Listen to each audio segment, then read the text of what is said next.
Oi, gente, sejam todos bem-vindos a essa aula aí sobre doença arterial obstrutiva periférica. E antes de iniciarmos, só mencionando que essa aula vai estar mais focada aí para o módulo de RAM, especificamente RAM 3, tendo em vista que essa matéria você vê tanto em SOI quanto em RAM. Só que mesmo assim, essa aula ainda vai te dar também uma boa base para o módulo de SOI. Sem mais delongas, já iniciando aí com uma tabela de grupos de risco que foi feita pela American Heart Association, a gente observa aqui no centro do círculo o, um círculo, um círculo menor que compõe os pacientes de risco máximo. Aqui a gente observa então o primeiro ponto da idade, que seria pacientes com idade igual ou superior a 70 anos, porque o envelhecimento está diretamente relacionado ali com uma perda de elasticidade do vaso. Posteriormente, a gente vem para os grupos de 50 até 69 anos com um histórico de tabagismo ou diabetes, justamente porque o tabagismo, tanto o tabagismo quanto o diabetes estão associados aí com um aumento do estresse oxidativo e, consequentemente, uma disfunção endotelial mediada por uma baixa produção de óxido nítrico. Posteriormente, a gente vai para o grupo de risco elevado, que compõe esse círculo intermediário aqui. Então, aqui a gente observa uma lista de pacientes de 40 até 49 anos que apresentam diabetes e algum outro fator de risco para a aterosclerose. E qual seria esse outro fator de risco? Poderia ser hipertensão arterial, poderia ser histórico familiar para doenças cardiovasculares, ou até mesmo de lipidemia, porque nessa faixa etária em específico, a presença de um ou até múltiplos fatores desses acaba acelerando ainda mais o processo aterosclerótico. Posteriormente, a gente vem para o grupo da suspeita clínica. Esse grupo da suspeita clínica vai compor, inicialmente, os pacientes que apresentam sintomas sugestivos de doença arterial obstrutiva periférica. E aqui eu coloquei como exemplo um sintoma de claudicação ou de dor isquêmica em repouso.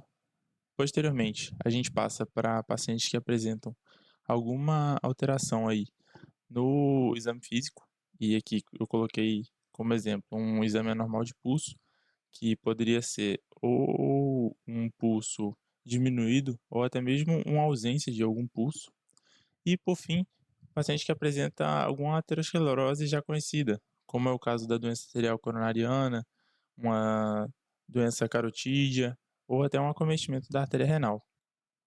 Passando agora para esse quadradinho aqui na porção direita do slide, eu achei interessante um artigo que eu li que traz que o tabagismo é um fator de risco mais poderoso para a DLP do que para a doença arterial coronariana. Esse artigo originalmente está escrito em inglês, mas eu vou estar traduzindo o título para ficar mais fácil a compreensão. Mas caso vocês tenham interesse de querer entrar realmente no artigo para estudar um pouco mais a fundo, podem entrar em contato comigo que eu mando o PDF original para vocês. O título do artigo é Tabagismo, cessação do tabagismo e risco a longo prazo de três principais doenças ateroscleróticas. Ele foi escrito por Kunihiro Yatial e foi publicado no ano de 2019 pela revista Journal of the American College of Cardiology. Basicamente, ele é um estudo de corte, cujo avaliou milhares de indivíduos aí ao longo de 25 anos. E dentre o perfil desses indivíduos, a gente observava pessoas que eram tabagistas ativas, pessoas que não eram tabagistas e pessoas que estavam em processo de cessação do tabagismo. E o objetivo do artigo era justamente esse, de avaliar o impacto do tabagismo ativo e os efeitos da cessação do tabagismo. Então, bom, esse artigo comprovou que, de fato, a gente já sabia de que o tabagismo realmente está associado a um aumento significativo do risco de todas as formas de doenças ateroscleróticas em geral, mas ele também avalia de que o impacto desse tabagismo não é uniforme, porque a gente vai observar um aumento substancialmente maior para a DALP. Inclusive, ele traz números, comparando tabagistas e pessoas que nunca apresentavam essa prática tabagista. Então, a gente observou um aumento maior, comparando esses dois grupos, na DALP, onde o risco era 4 vezes maior, na DAC o risco era 2,1 vezes maior, e no desenvolvimento de acidentes vasculares cerebrais, a gente obteve um risco 1,8 vezes maior. Então a gente observa realmente um aumento substancialmente maior para a DLP. Além disso, ele também vai avaliar aquela outra variável que eu mencionei, que é o impacto da cessação do tabagismo. E aqui também tem uma variação, porque por meio desse artigo, a gente vai observar que a diminuição do risco foi mais evidente para a DAC, enquanto na DAOP o risco residual acabou persistindo por períodos mais prolongados. Bom, passando agora para o próximo slide, aqui a gente vai ver um pouco da fisiopatologia da aterosclerose em si, só que de forma um pouco mais resumida. Então, aqui, né, na primeira foto, inicialmente é importante a gente sempre ter em mente de que o desenvolvimento da aterosclerose vai iniciar com a disfunção endotelial. Porque, bom, o endotélio saudável, ele vai apresentar nas suas células da camada íntima substâncias vasodilatadoras, antitrombóticas e anti-inflamatórias, principalmente o óxido nítrico. E fatores de risco, como hipertensão arterial, diabetes, dislipidemia, tabagismo, como eu mencionei, vão acabar induzindo um estresse oxidativo nessa região, dessa forma reduzindo a biodisponibilidade do óxido nítrico e, consequentemente, promovendo ali um estado pró-inflamatório. Nesse contexto, a gente vai observar um aumento da permeabilidade endotelial às lipoproteínas circulantes, como a LDL, que elas vão começar a se acumular nas paredes ali dos vasos. Basicamente, elas vão começar a sofrer um processo de oxidação, e esse processo de oxidação deixa elas imunogênicas. E o que seria isso, imunogênicas? Basicamente, por elas serem imunogênicas, elas vão favorecer a adesão e migração de monócitos, vão meio que chamar a atenção desses monócitos. E com isso, esses monócitos, ao chegarem no local, vão se transformar em macrófagos que vão começar a captar essa LDL oxidada. E a partir disso vai ter a formação ali das células espumosas. E com esse maior acúmulo de lipídios no interior dos macrófagos, aqui já dá até para ver. Aqui os macrófagos e aqui essas bolinhas amarelas no seu espaço intracelular seriam essas partículas de LDL oxidada. A gente vai ter a liberação de citocinas inflamatórias que vão perpetuar o processo inflamatório local. E o que isso significa? Vão acabar trazendo mais células e, consequentemente, vai causar um crescimento da lesão também. Então, aqui a gente já observa uma quantidade substancialmente maior de células presentes. Posteriormente, esses macrófagos, além de, como eu mencionei, estarem fagocitando essa LDL oxidada, eles vão estar secretando citocinas e fatores de crescimento. E por que isso daí é importante, deles estarem secretando fatores de crescimento? Basicamente, os fatores de crescimento vão ser um estímulo para as células musculares lisas migrarem para a íntima e, dessa forma, haver a liberação ali de colágeno e substâncias, deixando essa parede dessa artéria um pouco mais enrijecida. Então aqui, isso aqui a gente já observa aqui até nessa imagem 3, onde a gente observa o núcleo, né, um núcleo lipídico. Sobre o núcleo lipídico a gente observa uma capa fibrosa, composta principalmente aí por colágeno, e isso deve ser importante porque vai trazer uma certa estabilidade mecânica à lesão. E aqui, antes de explicar a fase crítica, a fase do trombo, eu trouxe um slide que eu acho muito interessante mencionar, que seria da diferença de uma placa aterosclerótica estável, quer dizer, vulnerável e estável. Na vulnerável, isso aqui é até um pouco não intuitivo, porque, bom, aqui a gente observa um lumen maior e aqui um lumen menor. Só que então, por que essa é a vulnerável? Justamente por causa da espessura da capa fibrosa. Aqui a gente observa um núcleo lipídico muito grande e uma capa fibrosa pequena. Então, qualquer lesão aqui já vai expor esse conteúdo lipídico, dessa forma tendo uma ação trombogênica, começando a formar trombos. Aqui tem uma capa fibrosa bem espessa protegendo esse centro lipídico. Então, acaba que essa placa seria mais estável nesse sentido. Então, sempre lembrar que não necessariamente o grau de obstrução da placa está relacionado com ela ser estável ou instável. E agora, mencionando aí rapidamente também a rotura da placa, né, que seria a ruptura em si, basicamente com a ruptura a gente vai ter a exposição desse conteúdo, que é altamente trombogênico, e isso daí vai desencadear a formação de trombos, como a gente já até percebe aqui. E essa formação de trombos pode levar à oclusão aguda do vaso, isso daí que vai levar às manifestações clínicas graves, que no caso da DALP seria, por exemplo, uma isquemia aguda de membros, que a gente vai até mencionar posteriormente a diferença de uma isquemia aguda e de uma isquemia crônica. Passando para o próximo slide, aqui já seria um mapeamento anatômico da isquemia. Isso aqui eu achei muito interessante, porque dependendo do local que acontece essa aterosclerose, a formação do trombo, a gente vai ter sinais clínicos específicos. Então aqui, inicialmente na zona 1, que seria um acometimento aí do território aortoilíaco, basicamente, as principais manifestações que a gente vai ter seria uma dor na posição das nádegas ou dos quadris. Também pode acabar envolvendo a região proximal das coxas. E uma coisa que eu achei muito interessante, que é bem característica do acometimento dessa primeira zona, seria a síndrome de Lerich, que a gente vai ter até uma tríade clássica desse caso, que seria uma claudicação, os pulsos femorais abolidos e uma disfunção erétil. Por quê? Então aqui desce, aí vai ter a ramificação em artéria ilíaca externa e interna. A externa vem, desce para os membros inferiores, e a interna vai acabar fazendo irrigação ali da parte pélvica e dos órgãos genitais. Então, se tem um acometimento dessa artéria ilíaca interna, a gente vai acabar comprometendo a irrigação da região pélvica e dos órgãos genitais, consequentemente causando a disfunção erétil. Passando para a próxima zona, que seria a zona da artéria femoral, então a artéria principalmente acometida aqui vai ser a femoral comum ou profunda, e a característica dela vai ser uma dor na região das coxas, principalmente aí após ou durante a prática de exercícios físicos.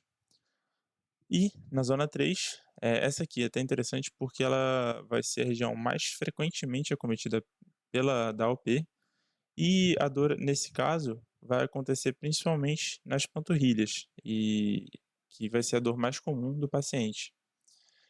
Tem também até uma variação do terço superior, que vai acabar sendo ocasionado por uma obstrução na artéria femoral superficial, e no terço inferior da panturrilha, que geralmente está associado aí com a obstrução da artéria poplítea.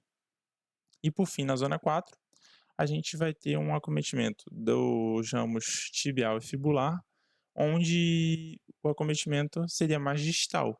Então seria uma dor isquêmica aí na região dos pés.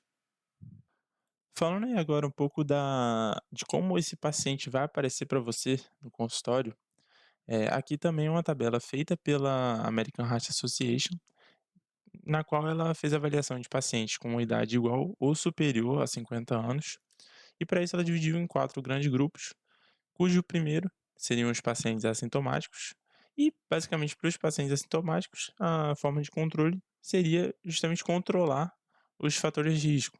Então, uma redução ali de lipídios, um controle da pressão arterial e etc. Passando agora para o próximo grupo, a gente tem os pacientes aí que vão chegar no consultório relatando dor nos membros inferiores. Convenhamos, dor nos membros inferiores é uma queixa extremamente ampla. Pode significar muitas coisas. Aí, a partir disso, a gente divide, eu fiz a divisão aí, em 4 dores que estão mais associadas, né, que os pacientes geralmente aparecem mais, que estão associadas aí com a DAOP. A primeira dor, que é muito clássica da DAOP, é aquela dor que é provocada por atividade física e aliviada com repouso, que a gente vai até mencionar posteriormente, que é justamente a claudicação intermitente ou a claudicação clássica. Posteriormente, a gente tem a dor atípica nas extremidades. Essa aqui é um pouco problemática, porque são sintomas atípicos. Ela está mais associada aí com pacientes que apresentam algumas comorbidades já, pacientes que apresentam inatividade física ou também pacientes que apresentam uma percepção alterada da dor. Então, aqui é difícil você diferenciar se é uma dor decorrente da OP ou se é de outras etiologias, como uma artrite, uma neuropatia. Falando de outra dor que também pode aparecer, é uma dor isquêmica em repouso. Então aqui, basicamente, o paciente vai ter uma redução severa na perfusão dos membros, que vai resultar nessa dor. E uma coisa que é interessante é que pacientes com esse tipo de dor tendem a referir piora da dor com a elevação do membro inferior acometido. Outra dor, e por fim a última, que eu trouxe é a dor difusa grave, cujo o paciente vai ter uma isquemia aguda, difusa dos membros, e geralmente ela é caracterizada por um início repentino de dor nas extremidades. Isso daí vai evoluir para uma dormência e para finalmente uma paralisia de extremidade. E essa paralisia de extremidade vai estar acompanhada aí de palidez, de parestesias e também de uma ausência de pulsos palpáveis. Falando aí agora do próximo grande grupo, seria o grupo da claudicação intermitente, ou claudicação, ou da claudicação intermitente ou claudicação clássica. Aqui seria um desconforto reprodutivo, justamente porque é aquele desconforto que aparece com atividade física e melhora em repouso. Então, o paciente vai lá, começou inicialmente com a sua saturação basal, e vai lá, começa uma atividade física, essa saturação tende a cair abruptamente, aí quando passa de um limiar, geralmente aí com 50% de 50% de saturação, essa dor vai lá e aparece de forma muito intensa. Com isso, obrigando ele a parar e cerca de 10 minutos, essa saturação já tende a voltar para o normal, para a saturação basal. E por fim, falando aí agora da manifestação clínica, que é a mais grave, que seria a do membro ameaçado. A do membro ameaçado seria uma isquemia crítica do membro acometido. Então, aqui a gente vai ter ela em duas formas, a aguda e a crônica. A aguda, como o próprio nome já diz, é a mais rápida, então vai ser uma manifestação aí que vai durar de até 2 semanas, e ela vai estar associada a eventos de tromboembolismo, que seria justamente uma oclusão súbita de uma artéria, que previamente poderia já estar pérvia ou já podia também estar parcialmente comprometida. Isso vai causar uma interrupção abrupta do fluxo sanguíneo e que não vai dar tempo para o desenvolvimento de uma circulação colateral. E, por fim, a gente tem a isquemia crônica. Isquemia crônica já vai durar aí mais de 2 semanas, e ela ocorre tipicamente pela evolução das estenoses ateroscleróticas. Eh, e muitas vezes, né, com essa evolução, o organismo ele tenta compensar por meio da formação de vasos colaterais. Só que essa adaptação vai chegar em algum momento muito crítico que vai se tornar insuficiente e, consequentemente, um fluxo insuficiente, mesmo em repouso. Então, falando agora aí um pouco dos sinais físicos dessa isquemia crítica, bom, a primeira coisa que a gente vai estar mencionando aqui são as alterações tróficas da pele, e aqui a gente já consegue observar, inicialmente, aqui por essa foto. Então, o que que a gente observa nessa foto? A gente observa uma pele bem brilhante, essa pele ela vai estar mais fina, vai perder a elasticidade, e, outra coisa que é interessante, ainda olhando somente para essa parte da pele em si, a gente já percebe uma ausência de pelos, né, uma alopecia. E justamente porque os folículos pilosos eles vão ser altamente sensíveis a uma hipoxia crônica. Outra coisa que a gente consegue observar são as unhas. As unhas elas tendem a ficar mais opacas, tendem a ficar mais espessas e vão ter também um crescimento retardado. Justamente porque a gente vai ter uma diminuição do suporte, né, do suporte nutricional para a matriz ungueal. Outra coisa que é importante a gente mencionar seria uma redução da temperatura. A gente pode perceber isso no exame físico, comparando a temperatura de um membro com a de outro membro, fazendo isso, né, bilateralmente. Passando para o próximo, a gente tem as úlceras. O que seriam essas úlceras? Elas vão ser, feridas dolorosas, profundas e vão ter bordas geralmente bem definidas. Elas geralmente vão estar localizadas também em áreas ali de maior pressão ou de maior trauma, como pontas dos dedos, como o calcânio, né, como a gente até percebe nessa imagem, ou também, podem estar nas regiões interdigitais. Geralmente, a base da úlcera, ela tende a ser mais pálida ou necrótica, e o interessante é que quando essa isquemia se torna ainda mais severa, isso daí tende a evoluir para uma gangrena. E o que que seria essa gangrena? Seria uma necrose tecidual irreversível. E é interessante porque a gente tem 2 divisões de gangrenas, que seriam a gangrena seca ou úmida. A seca, ela seria um tecido necrótico, escuro, desidratado e bem delimitado. Já a úmida, ela está mais associada aí a alguma infecção secundária, que vai ter um edema, uma secreção purulenta e também um risco de sepse.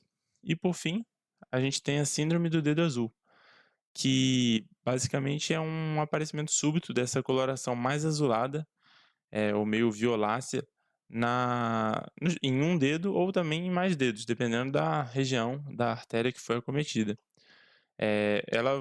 O paciente vai aparecer com uma dor súbita e intensa, a pele ela tende a estar fria e também sensível ao toque, e ela vai ocorrer basicamente pela liberação ali de trombos a partir de placas ateroscleróticas instáveis em artérias proximais.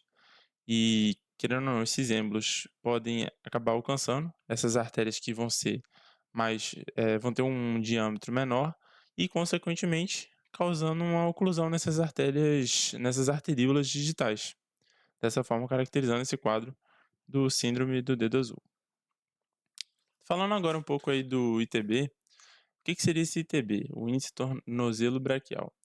Ele seria a razão entre a pressão sistólica do tornozelo e a pressão sistólica da artéria braquial. Antes de iniciar, é importante sempre que a gente mantenha o paciente aí em repouso de 15 a 30 minutos, porque isso daí vai permitir que haja uma maior precisão no teste. E aqui, já passando para a forma de como a gente vai fazer esse teste, inicialmente aí no tornozelo, aqui a gente observa que o manguito foi posicionado, né, realmente na posição do tornozelo, mas, esse teste você pode fazer, está até escrito aqui, utilizando o pulso do pedioso e da tibial posterior. Caso você vá fazer analisando o pulso da tibial posterior, o manguito você vai ter que posicionar um pouco mais em cima. Mas aqui, como nessa imagem a gente está observando a avaliação do pedioso, aí tudo bem colocar aí nessa região do tornozelo. A partir disso, vai ficar observando aí os batimentos até que suma e a partir disso escrever o valor. Aí depois, posteriormente, mesma coisa com a artéria braquial. Aí, a partir disso, você vai fazer o cálculo da pressão que você obteve. Aqui são os valores da CTB. E só para mencionar também, porque algumas literaturas podem ter valores diferentes, esses valores foram pegos com base no Medicina Interna de Harrison, da 21ª edição. Então, esse valor, inicialmente aí, o valor de 1,4, maior que 1,4, está associado a vasos calcificados. Então, aqui vai haver essa necessidade de estudos vasculares adicionais. E uma coisa que é uma curiosidade importante, geralmente, a diabetes pacientes diabéticos geralmente tendem a ter mais chances de desenvolver essa calcificação dos vasos. Aqui temos o valor normal, de 1 até 1,4. Um valor, fala desse aqui primeiro, um valor entre 0,9 e 0,99, valor limítrofe. Então aqui, nesse caso, seria importante fazer seriar, né, repetir o exame. Posteriormente, a gente tem o valor menor que 0,9. Isso daí já seria o suficiente para você dar o diagnóstico de DALP. E aqui a gente tem já as classificações da DALP. Então, o valor entre 0,4 e 0,7, a gente vai ter uma DALP moderada. E um valor menor que 0,4, geralmente o paciente já pode ter uma perda tecidual, e em casos mais graves até uma úlcera evoluindo aí para uma gangrena. E aqui é um esqueminha que eu fiz, que traz um pouco de como deve ser feita a decisão diagnóstica desse paciente. Então o paciente chegou para você apresentando aí sintomas, né, sintomas, típicos aí ou atípicos da UP, como uma isquemia, uma claudicação, aí você vai lá e faz a medida do ITB. Se, essa parte eu vou deixar para falar depois que eu já relaciono com os exames. Se o valor estiver entre 1,4, só que o paciente apresentar fatores de risco ou os sintomas, né, esses sintomas típicos da UP, você passa para o teste ergométrico. Aí com base no resultado do teste ergométrico, a gente observa se o ITB, após a realização do exercício, cair, para um valor maior ou igual que 20%, tiver uma queda maior ou igual a 20%, você pode dar o diagnóstico da UP. Se não, teste normal, aí você parte para diagnósticos aí diferenciais. Agora, falando um pouco aí dessa do diagnóstico de DALP desse lado aqui, então fez a medida do ITB, ITB deu um valor menor que 0,9. Então você já dá o diagnóstico de DALP e você vai passar para um especialista vascular, que vai fazer a avaliação pelo Doppler, pela angiotomografia ou pela angiografia. E aqui eu trouxe esses testes para que a gente possa fazer a avaliação. Então, primeiramente, a gente observa a arteriografia. A arteriografia é o padrão ouro. Ela permite essa visualização direta do lúmen arterial. E o problema dela também, além de ser um exame invasivo, aqui também você vai ter injeção de contraste, que é esse contraste que vai permitir que a gente faça essa visualização do lume arterial.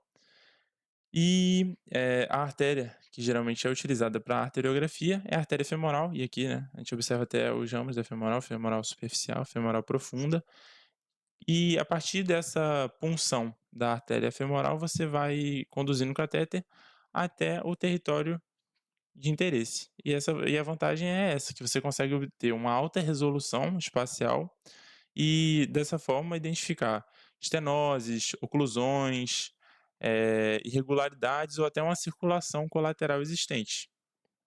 Falando aí agora da angiotomografia, ela não vai ser um exame invasivo, o que é um bom ponto, e ela vai consistir em uma obtenção também de imagens de alta resolução com reconstruções tridimensionais, como é possível perceber nessa imagem. E isso daí é importante porque a gente consegue realmente fazer uma análise bem pertinente acerca da anatomia vascular. E além de você conseguir fazer a análise do lumen arterial, você também consegue fazer a análise da parede do vaso. Então, por meio desse exame, a gente não avalia apenas o grau de obstrução, mas sim as características da placa aterosclerótica, como uma calcificação, como uma extensão. E por fim, a radiografia, que é entre aspas, o mais simples, ela não vai permitir você avaliar diretamente o grau de obstrução do fluxo sanguíneo, mas ela vai permitir com que você faça avaliação de calcificações, que podem, querendo ou não, sugerir a presença dessa doença arterial significativa. E aqui eu trouxe essa imagem até com a setinha, que a gente consegue realmente perceber essa área mais esbranquiçada. Aqui dá até para perceber melhor, indicando calcificações que posteriormente podem indicar também uma doença arterial significativa. Aqui eu trouxe mais duas escalas, que são as de Rutherford e as de Fontaine. Essa imagem aqui não ficou muito boa, acho que essa aqui vai ficar melhor para fazer essa comparação. Então, na classificação de Rutherford, a gente tem 7 estágios, aqui a gente vai começar do estágio 0, que é assintomático. A partir disso, a gente vai para a claudicação leve, moderada, grave, de uma dor em repouso, úlcera isquêmica, e aqui já seria partindo já para gangrena. E, por outro lado, a gente tem o sistema de classificação de Fontaine, onde a gente começa no estágio 1, que é assintomático, a gente vai ter uma divisão no estágio 2, cujo é dividido em 2A e 2B, e aqui tende a avaliar a funcionalidade, né, com base na distância percorrida. Então, se o paciente ele tem uma claudicação a uma distância maior que 2 metros, a 200 metros, ele tem o estágio 2A. Se for menor que 200 metros, uma 2B. O estágio 3 seria uma dor noturna ou em repouso. E, por fim, o estágio 4 seria uma úlcera isquêmica e barra ou uma gangrena. E é isso, a aula foi essa, espero que vocês tenham gostado. Tentei trazer o tema de forma mais direta e objetiva possível, e como vocês puderam ver, a gente realmente falou bastante das manifestações clínicas, estão trazendo uma ênfase maior para RAM. E, minha sugestão agora é que você vá lá dar uma olhada nos flashcards, tentei fazer com base também na aula, para que você possa dessa forma treinar os seus conhecimentos obtidos na aula. E muito obrigado a todos que assistiram e até uma próxima aula.